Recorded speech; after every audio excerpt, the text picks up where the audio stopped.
up, you guys? This is Sarah with Ripple Effect Fitness. My latest article dropped today called How to Progress Conditioning Workouts. Really fancy title there.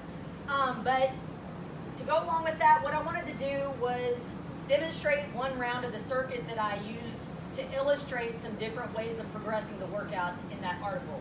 There's a part 2 coming as well, so I'll probably do a video to accompany that article when it launches next week or so. So what I'm going to do is run through one round of the circuit. So the circuit goes like this. We're going to do 20, I call them single strand slams with the rope.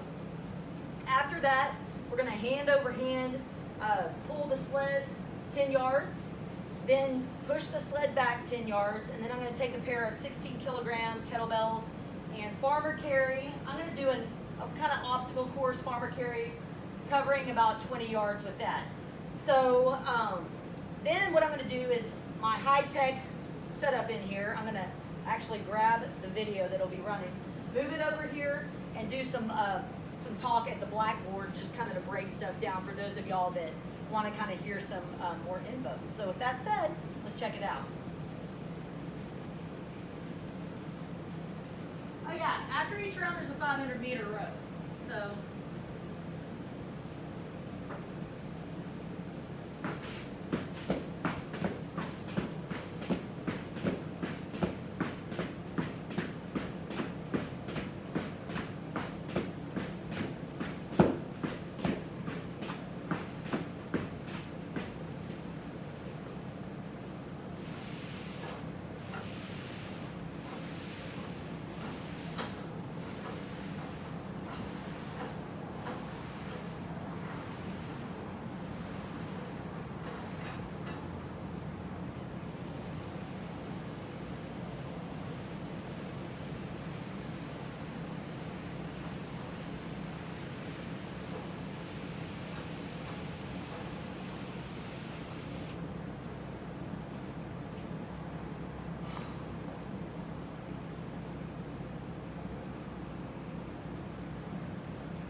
okay, I'm not going to show the row because I figured that'd be pretty boring to watch me rowing for 2 minutes and 20-ish seconds. So the row would be here after the farmer carry. Woo, that got me out of breath. I'm going to carry y'all, literally, we're going to mosey over here. Try not to make y'all sick watching this. Whew. We're going to do a little blackboard learning, so I will catch my breath. All right. So, again, the basic circuit format is that we had 20 single strand slams, hand over hand rope pull for 10 yards, sled push for 10 yards, and then a 20-meter farmer carry, followed by a 500-meter row. Okay, that's one round. So, in the original workout, that would be done for 3 rounds. Okay. What I'm going to do, well, and it should be noted also, in the original workout for the row, you want to try to increase your pace each round. So you want to get faster with each round. So I've mapped out 3 strategies so you can kind of progress that basic workout across the span of a 3-week block. Okay, so the first strategy, simple. All we're going to do is add a round of the circuit each week. So in week 1 would be 3 rounds, week 2 would be 4, and week 3 would be 5. Okay, really basic. Okay, so that's the first strategy. Strategy number 2 is essentially increasing the reps each week.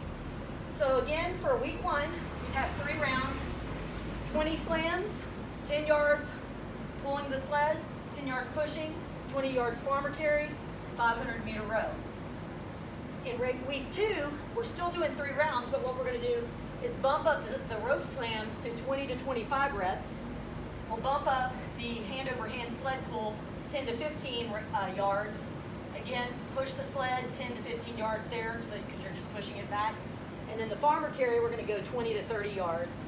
and then keep the 500-meter row the same. So trying to increase the pace each round across the 3 rounds in a row.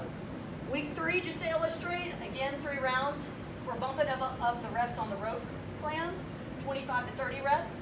We're bumping up the yardage on the hand over hand sled pull, 15 to 20 yards, pushing it for 15 to 20 yards, and then farmer carrying it for 30 to 40. And again, the row stays the same, trying to build with each round.